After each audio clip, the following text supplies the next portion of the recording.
Hey guys, Stampede 19 here, doing a brake job on the Aftershock. I'm going to be putting in the carbon brakes with the vented discs.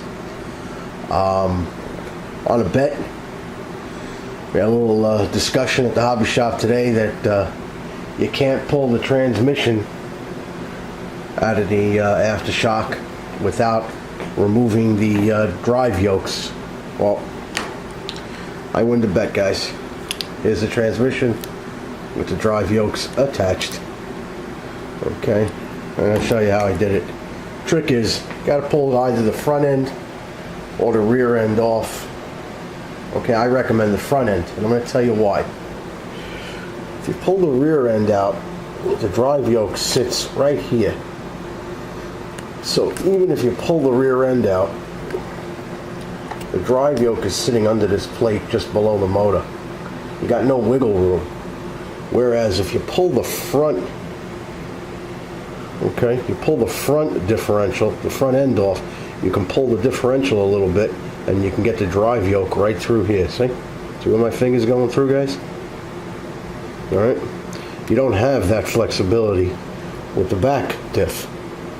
Alright? So anybody tells you they can do it from the back, they're full of it. Alright? They wind up having to disconnect the drive yoke. And that's just a pain. Leave the drive yokes on. Pull the front diff, pull the front end off, and you're able to just pull on the diff a little bit. You don't want to disconnect the axles, okay, the out drives. You just want to be able to pull on the front diff a little bit so that you can disconnect the front shaft and you can get the drive yoke of the front of the transmission out through this slot. Alright guys, I was going to do a video step by step on how to change the brakes. Not a big deal.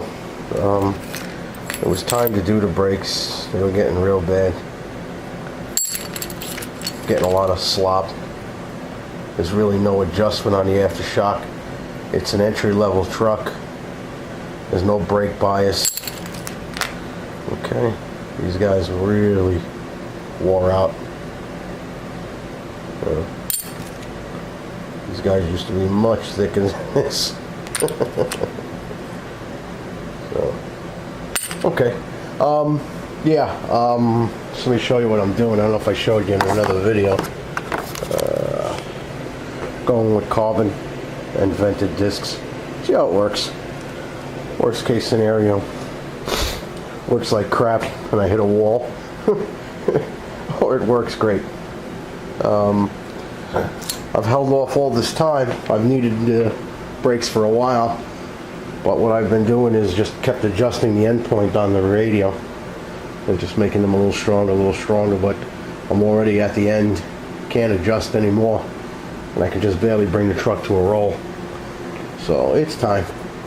Alright guys, again, it's straightforward stuff, right out of the manual. There's no brains to it. The hardest part of this is clean up and putting it back together.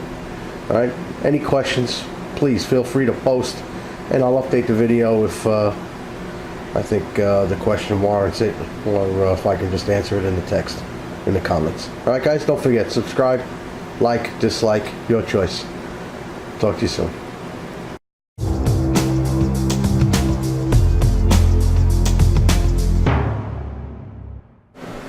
Just a quick look, guys, at what it looks like when it's installed.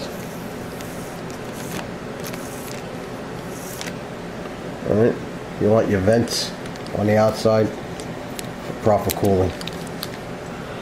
Okay. Vented on the outside.